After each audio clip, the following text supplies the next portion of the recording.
Welcome to the Complete Story series, where we take trade paperbacks and single issues and we break them down into digestible bites to help you understand. Then we read them dramatically back to you, adding in voices and music. We try to make it as epic as humanly possible so that you can experience the comic yourself. All alterations of the panel, text, and images are to prevent copyright problems, and all art is owned by its respective companies. Now, in order to understand what's going on with this story, we need to go back a little bit. You see, a long time ago, we did a video known as World War Hulk, and in that video, the Hulk came back from being exiled into space. But for those of you guys who don't read the actual comic books, you may have wondered, why was the Hulk even exiled? How is he separated from everything going on Earth? Well, during the Civil War event, it was easily decided at the Marvel offices that the Hulk could not be a part of Civil War. So, they looked for a way to remove him. And why not send him into space using the Illuminati? As the Hulk drifts along on a predetermined course, he watches a video from Reed Richards and the other members of the Illuminati telling him they are sorry. There have been times that his anger was used to save the world, but just as many times, it put the world right back into danger. That is why they are sending him to a lush planet full of vegetation and game. No intelligent life forms to bother, making this place truly a place that he can be left alone and find peace.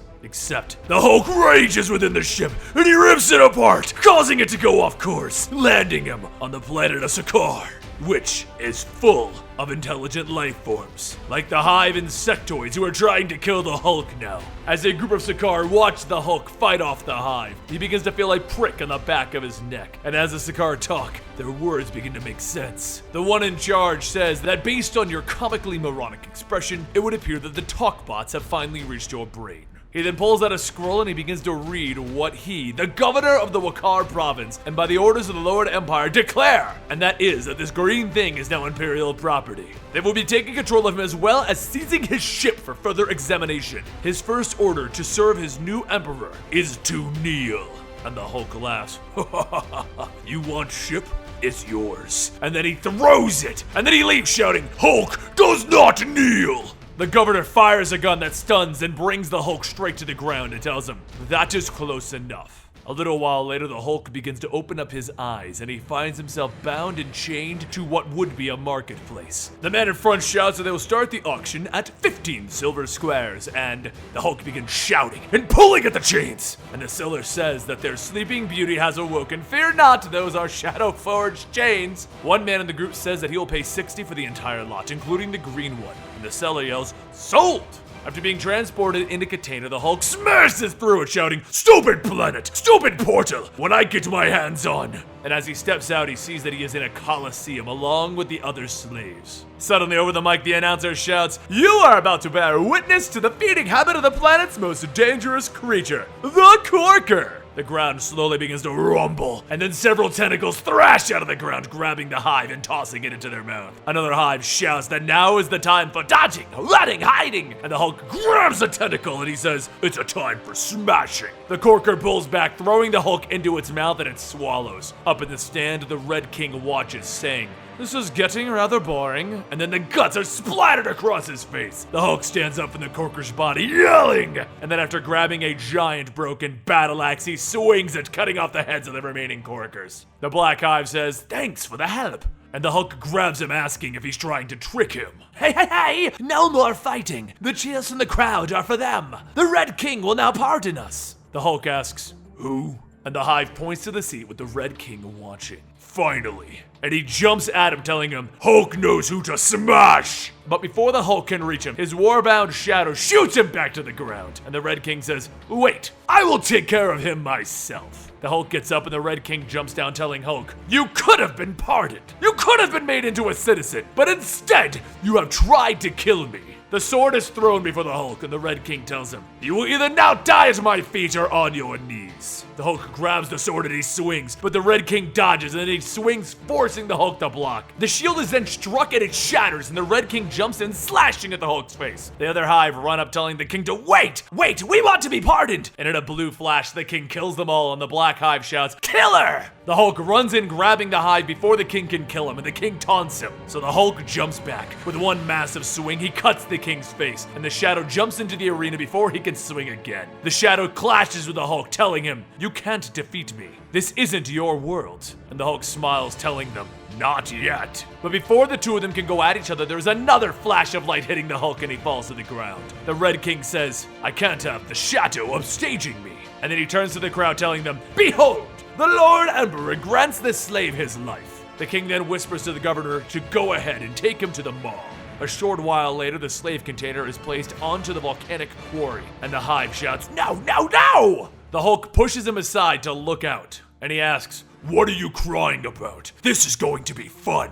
As the container is opened, everyone is thrown to the bottom of the mall where the volcanic creature begins to spew lava all over them. The Hulk laughs as one of the slave robots jumps out of the way from the lava, and the robot tells him, you won't be laughing when it's incinerating you. The Hulk grabs the rock that he's standing on and he throws it at the creature, telling him, you're right. I want to live long enough to incinerate him. The creature explodes and the lava sprays all over the Hulk, and the robot says, I warned you, dummy, but thanks for saving my can. The lava begins to burn away at his head and the Hulk tells him, I didn't do it for you. I just felt like fighting. Someone calls out that it seems that he hasn't lost his spirit yet, but it won't do much if he stays so stupid. Now kneel. The Hulk says that he's tired of hearing that, and the Sakaar holds out a staff telling him, kneel! The staff begins to shoot out energy to the device implanted in the Hulk's chest, and the robot tells him to just give up. That's an obedience disc. Fight against it as hard as you want and it will fry your brain. If there is one. The Hulk forcibly kneels, and the Sakaar says that he is Primus Vand. Like him, he was a slave, but after winning 4 seasons in the Imperial arena, he was granted freedom. Where they are right now is the Maw, the Empire's most lethal gladiatorial training school, and the Maw must be fed. Primus then says that no one on the planet believes that they deserve to live, so who among them can prove them wrong? There are 22 of them, only 7 will leave. Among the slaves, the Sakaar shouts that he is a citizen of the Empire. He demands a trial so that he knows what he did. Primus holds out his staff, burning the man to ash, and he tells him, it's time to fight or die. As everyone runs to the center to grab a weapon, an unhived insectoid says that there is something strange. The pink man said 22, but he's only counting 16. The Hulk tells him, shut up, and everyone begins charging at each other. The rock creature grabs the Hulk, telling him to hold. If they work together, but as the Hulk struggles against him, the rock creature throws him to the ground, telling him, fine! Suddenly, one of the slaves has 2 claws stabbed into his back, and everyone sees several brood flying in the air. One of them says that they are the brood from the brood world, and they are lunch. Hulk holds both of his fists together, cracking the brood across the head, telling them, just go have a sandwich then. The Unhived shouts, you just saved Meek! You're a good friend to Meek. And as the Hulk continues beating up everything, he tells them, we are not friends. I am no one's friend. Meek says that he's just saying that, but as the rock creature grapples with the Hulk again, he says, no, he means it, which is why he'll die. But before the two of them can attack each other, Primus shouts for everyone to stop. Everyone looks around at each other, and Primus tells them that those 7 have survived the cut. So from now on, they are a team. So sleep well, tomorrow gets worse. A short while later, the 7 sit in their cell, and the rock creature introduces himself as Korg, and then he points, saying, I need names and skills from everyone here. Meek says, well, I'm Meek and I am unhived. As for skills, I can fight with 4 arms. The Brood says that she is Brood, from the Brood world, which is no more. No queen, no sisters, no name. You have seen what I can do. Korg then turns to Shadow and asks what about him, but across the room, the other Sakaar says that he is an unbound Shadow. His days are just prayer and silence, and when it comes to it, he will fight. As for him, he is Captain Levine Ski, formerly of the Imperial Guard, and his employer, Ronan Kafif, is the man that the trainer has killed. The female says that Ronan was her father, and her name is Alo, and she doesn't know much about fighting, but she will learn. Korg says that's good, and the Hulk tells him, no, it's stupid. We all know what happens on this planet. What happens when it's time to kill each other? Korg stops for a moment, and then he says that they both know what will happen. Until then, they are friends. Hulk puts his head back down and he says, just wake me when it's time to fight. The next morning, the team is thrown back into the Maw before the lava lake, and Korg says that their enemies are in there. Something begins to rise up, and Korg says, no. Margus, I thought you were dead. Margus charges out of the lava, punching Korg, and everyone else begins to fight, but as the rock creatures fight back, Korg says, I can't fight, not against my brothers. So the Hulk grabs Korg and then he spins, slamming him into the rock creature, causing him to break. Hulk tells him, Hulk will smash them for you. And Korg tries to fight against it. He prays for forgiveness for what he's about to do. Later, after defeating the rock creatures, the team is taken back to their site, and along the ride, Meek asks Hulk if there are others like him. He tells him, no, there are just puny humans like a Banner, and we will never see his face. He's even weaker than Meek. Meek laughs, telling him, I'd love to see someone weaker than Meek. The Brood says, you might not. I've eaten a few of his people. Individually, they are defenseless, but with their machines and heroes, they overcome considerable challenges. The Hulk looks back, telling them, their machines and heroes won't save them. Meek asks, from what?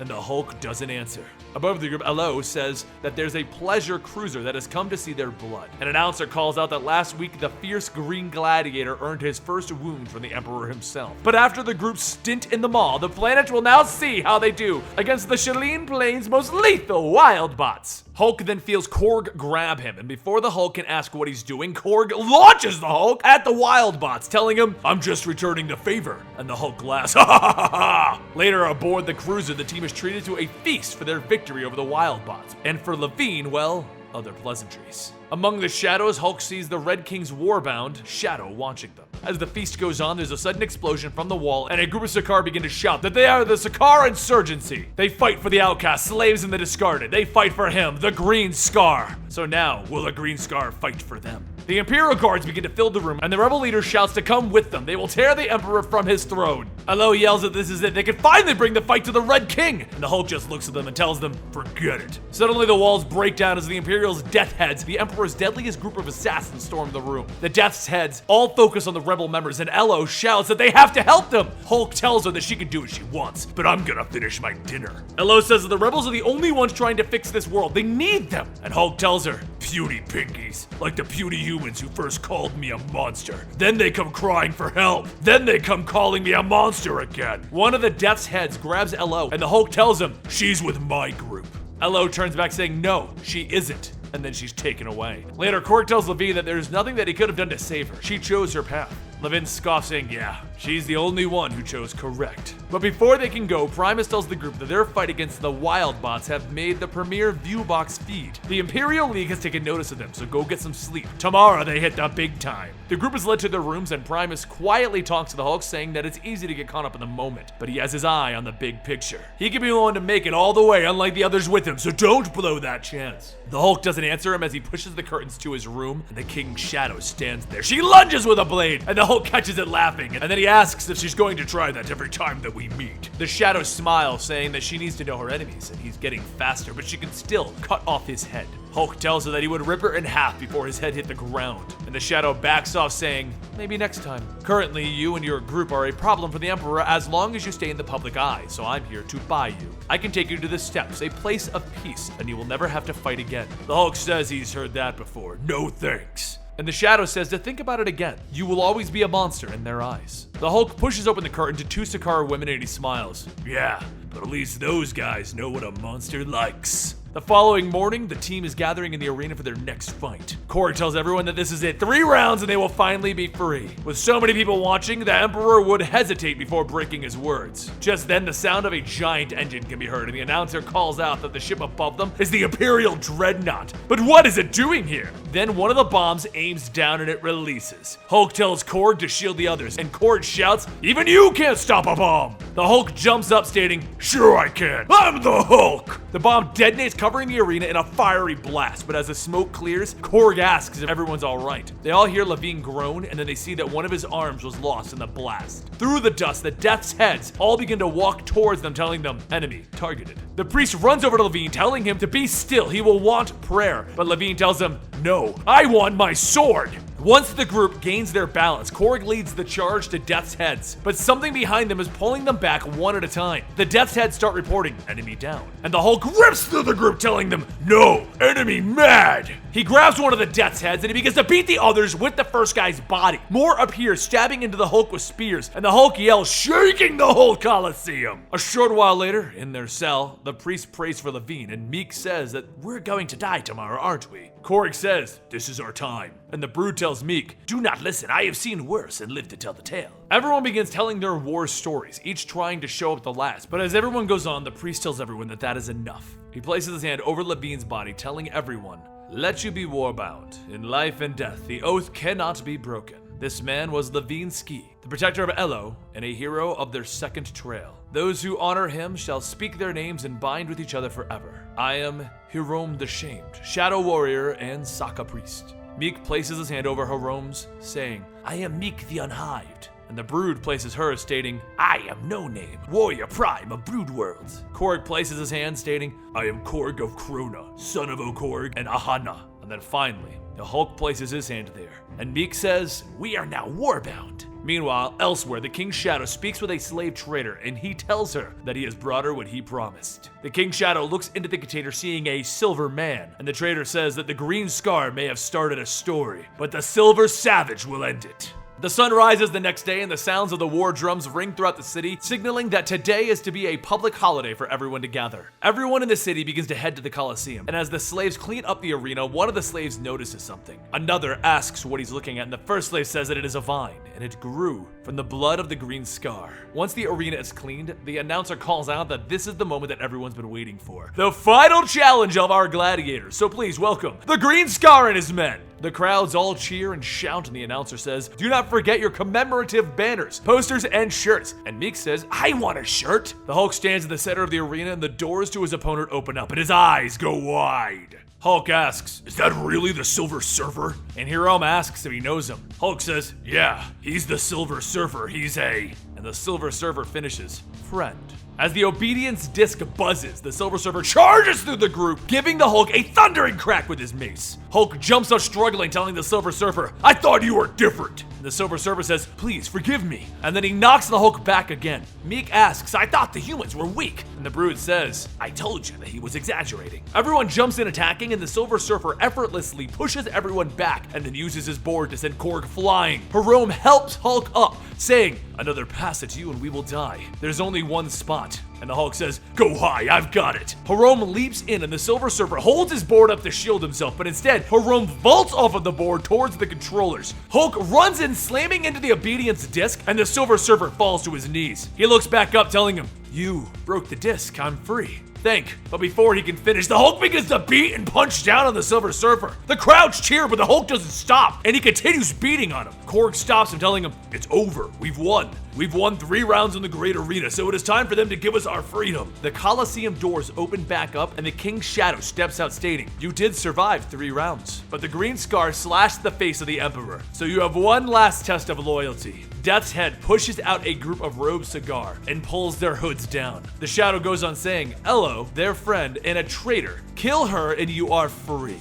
The Hulk tells them this is a bad joke, and Primus shocks the obedience disc, telling him, too bad, you're gonna do it anyway. Hulk starts to pull his fist back over Elo, and she tells him that is enough. Even you can't withstand the obedience disc. Just tell me one thing. Levine, where? Hirom tells her that he died fighting by their side till the very end. They are his warbound. With that, they invoke the warbound provisions of the Shadow Pact. Their brothers served this woman, and they will not fight this woman. Forcing their hand, they will break the treaty between the Shadow and the Empire. The King's Shadow says that she knows who he is. He is Hirom the Shamed. He gave up his right to invoke the Shadow Pact when he broke his first bond. Hirom says that bond was never broken. She and him never took it. He slams his spear into the ground, saying that even if you speak of treason, I will not fight this girl. Primus says, that's fine. If you won't, I will make you. And he begins shocking everyone's obedience discs. The group resists, and then there's a sudden boom out of everyone's discs. And then everyone else is wearing one. The Silver Surfer says, no more slaves, only free people now. Meek says, what now? And the Hulk asks him, what do you think? We tear this mother down. Korg and the Hulk run through the walls of the Colosseum, creating a path for the slaves to run free. As Hirom leads the slaves into the woods, Silver Surfer tells the Hulk that the disc prevented him from using his power cosmic. But he is still weak, something with this planet or the portal leading here. He must now return to the stars. Will he come as well? The Hulk says, back when we first met, I wanted to be taken away to another planet. But now, this is it. I'm finally here. The Silver Surfer says that neither of them should be staying. They won't leave him alone. They will never stop. And the Hulk shakes his head, telling him, so long, Surfer. And the Silver Surfer says, so be it. Be well.